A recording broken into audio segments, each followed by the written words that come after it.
दोस्तों आज हम लोग क्लास 10th के 5 ऐसे क्वेश्चंस के बारे में डिस्कस करने वाले हैं संभावना एग्जाम में आने की जिसके संभावना आने की एग्जाम में वो 70% है। ये हमारा मानना है। ठीक है, और आप भी देख लेना। इस तरह के क्वेश्चन फर्स्ट सिटिंग या सेकंड सिटिंग में जरूर ही रहेंगे। ये बोला जा रहा है कि दो अंकों की संख्या के अंकों का योग 9 है। इस संख्या का 9 गुना संख्या के अंकों को पलटने से बनी संख्या का 2 गुना है, तो वह संख्या ज्ञात कीजिए। दोस्तों इस सवाल को पहले 2-3 बार पढ़ लो। सवाल की लेंथ पर मत जाना, ये लंबाई बहुत बड़ा है, कैसे बनाएंगे। ठीक है, तो पहले आप क्या करो, माना कि इकाई का अंक बराबर x। क्यों मान रहे हैं? क्योंकि दो अंकों की संख्या है तो उसमें एक इकाई अंक होगा, एक दहाई अंक होगा। और बोलो जरा सा कि दहाई का अंक क्या होगा? दहाई का अंक क्या हो जाएगा? y। ठीक है, जैसे हम लोग को दहाई का अंक मिला तो हम लोग दो अंकों की संख्या को निकालेंगे। तो दो अंकों की संख्या जो होता है, दो अंकों की संख्या का जो सूत्र है दोस्तों, वो है 10 दहाई जोड़ इकाई। इतना बात समझ में आ गया तो समझो हो जाएगा। 10 इंटू दहाई के स्थान पे क्या है? y, प्लस इकाई के स्थान पे है x। ये हम लोगों का दो अंकों का संख्या बन गया। प्रथम स्थिति में हम लोग पहले चलते हैं। प्रथम स्थिति में क्या बोला जा रहा है? प्रथम स्थिति में ये बोला जा रहा है कि अंकों का योग, संख्या के अंकों का योग, तो अंक तो x और y है, वो कितना दिया हुआ है? 9। समीकरण नंबर क्या हो गया? 1। और दूसरा जो स्टेटमेंट है इसी में कि संख्या के अंकों को पलटने से बनी संख्या, तो संख्या के अंकों को पलटने से जो बनेगा नई संख्या, वो नई संख्या कैसा होगा? तो नई संख्या जो है अंकों को पलटने से बना है, तो 10 इकाई जोड़ दहाई हो जाएगा। मतलब दहाई के स्थान पे इकाई और इकाई के स्थान पे दहाई हो जाएगा। मतलब ये हो जाएगा 10x प्लस वाई। अब बोला जा रहा है कि अंकों को पलटने से बनी संख्या का 2 गुना है। कौन सा संख्या? संख्या जो है इस संख्या का 9 गुना। तो जो संख्या हम लोग को बना है इस संख्या का 9 गुना, ये द्वितीय स्थिति में है। द्वितीय स्थिति में क्या बोला जा रहा है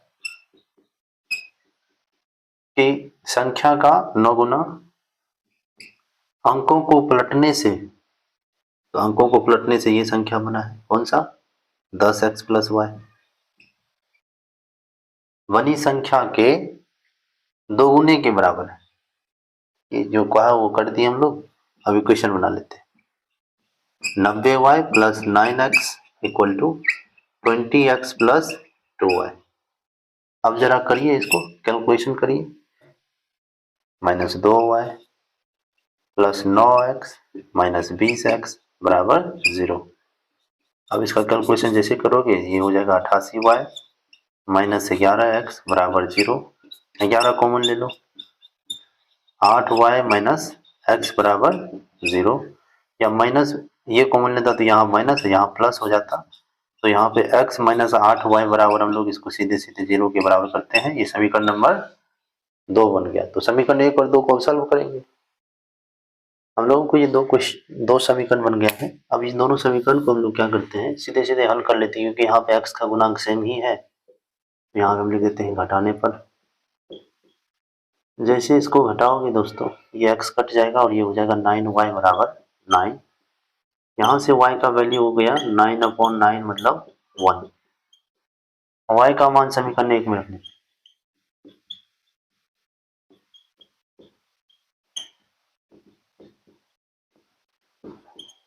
जैसे y का मान समीकरण 1 में रखेंगे तो x प्लस y की जगह पे क्या रखो? 1 बराबर 9।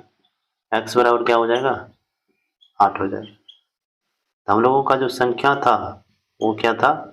10 दहाई जोड़ इकाई 10y प्लस x के बराबर। तो 10 इंटू वाई का मान कितना है? 1 प्लस x का मान है 8।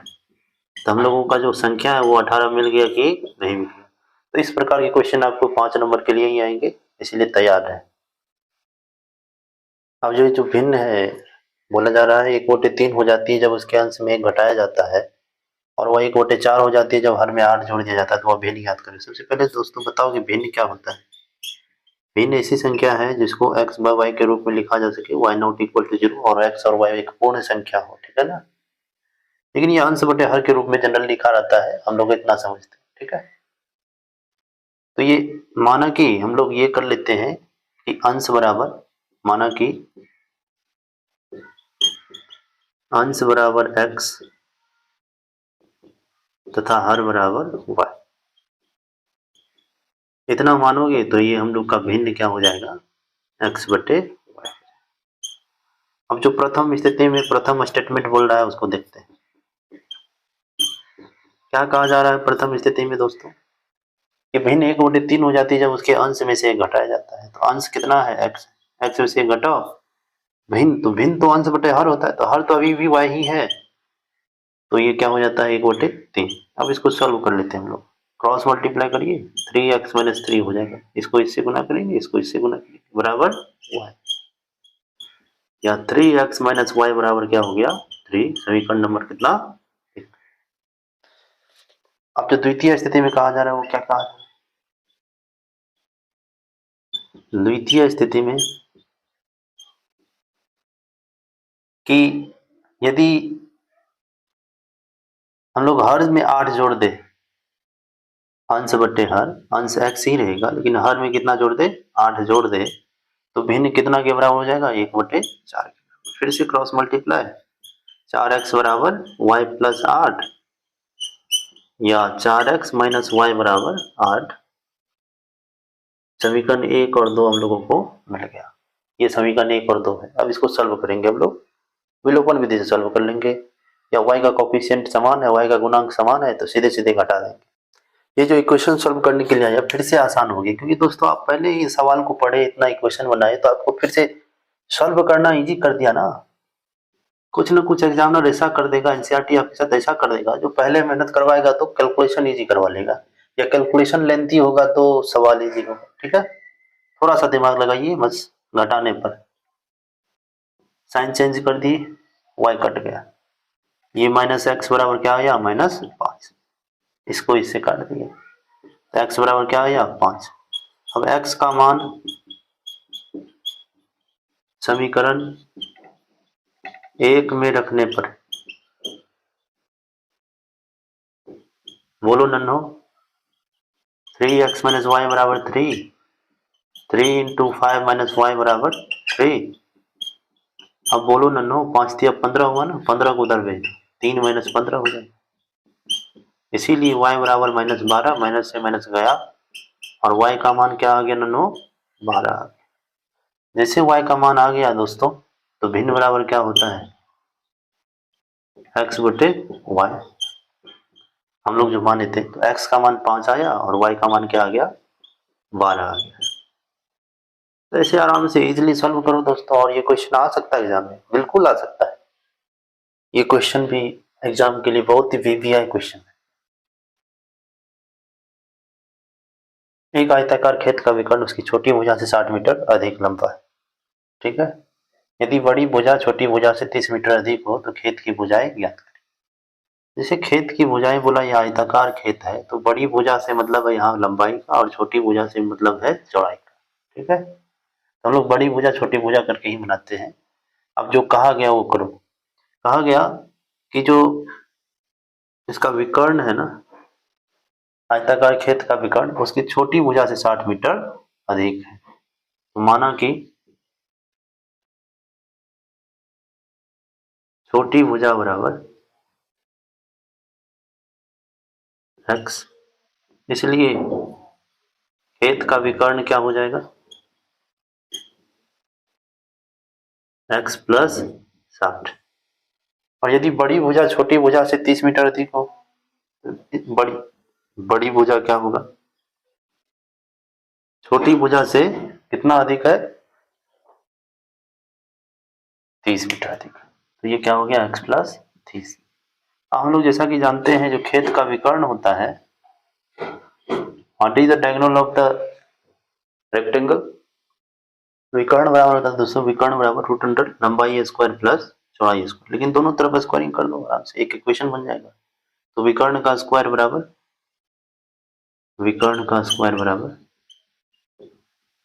लंबाई स्क्वायर प्लस चौड़ाई स्क्वायर, दोनों तरफ स्क्वायरिंग कर दिया, रूट खत्म हो गया।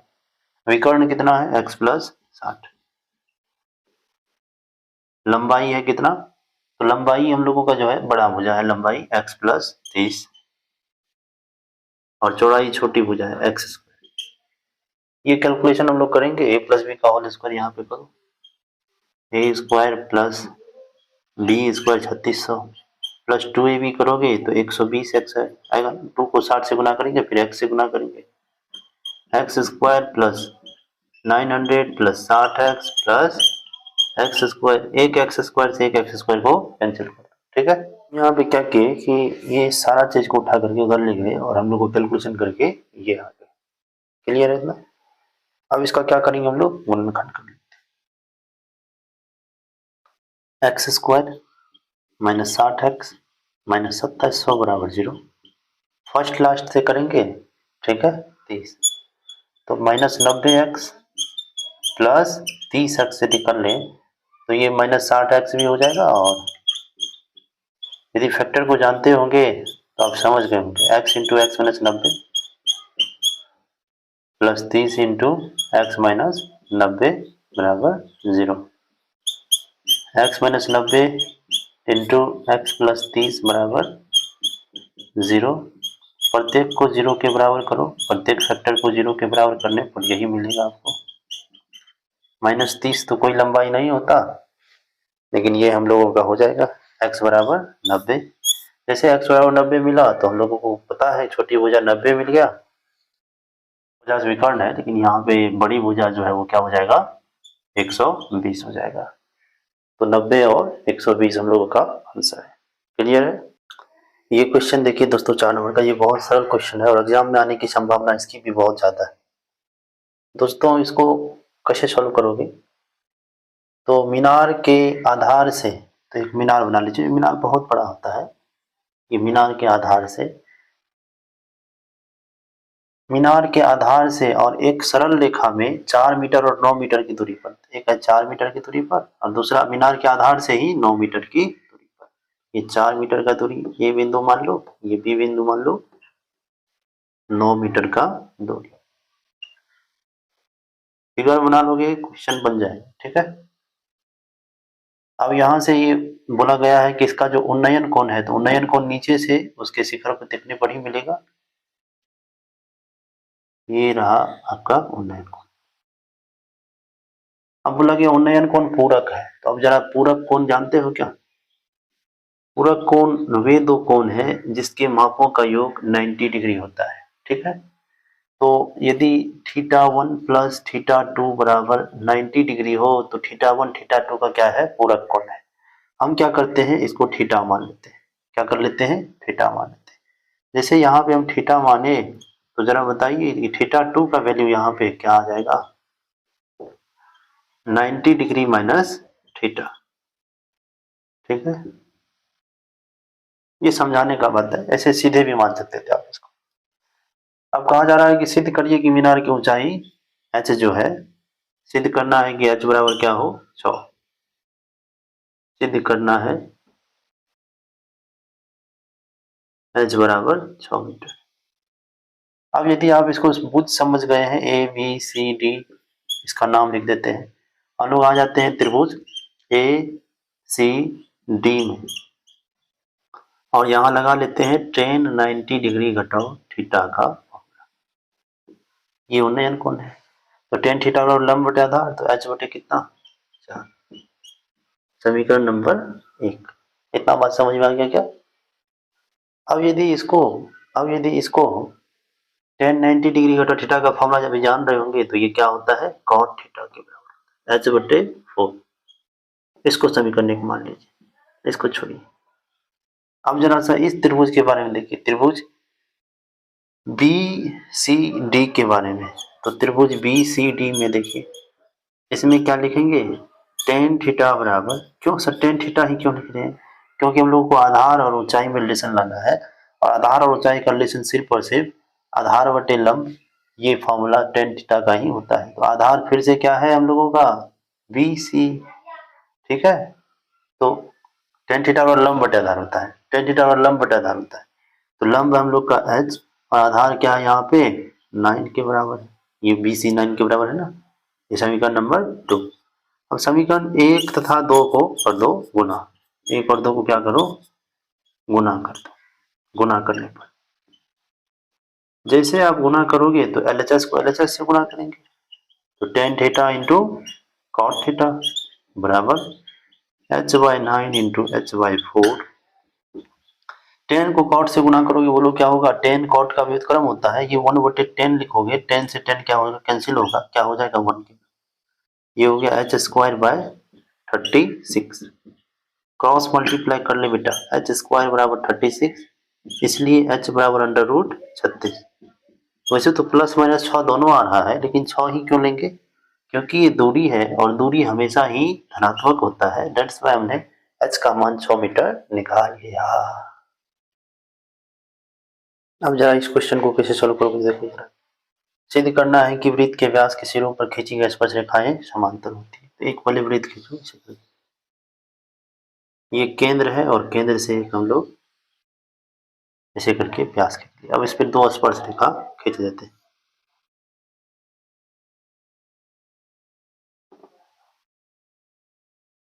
दो स्पर्श रेखा से करके हम लोग,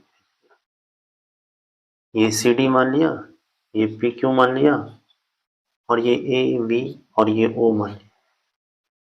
अब यहाँ पे हम लोग जानते हैं कि जो स्पर्श बिंदु से जो त्रिज्या खींचा जाता है वो क्या होता है, लंब होता है इस पे।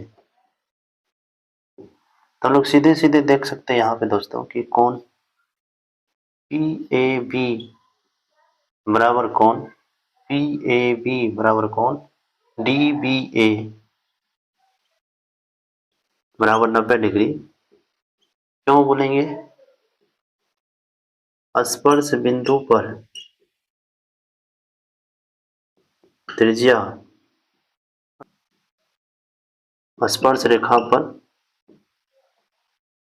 लंब होता है, ये हम लोगों का थ्योरम है। अब ये दोनों यदि बराबर है तो ये बराबर है तो ये एक एकांतर कोण है, और जब ये एकांतर कोण है तो हम लोग सीधे सीधे बोल सकते हैं दोस्तों PQ समांतर CD। यदि AB तिर्यक रेखा हो, ठीक है, और ये कोण बराबर है तो ये एकांतर कोण की तरह बिहेव करेगा। और ये इतना आसान क्वेश्चन आपको 2 नंबर के लिए पूछा जा सकता है। क्लियर है।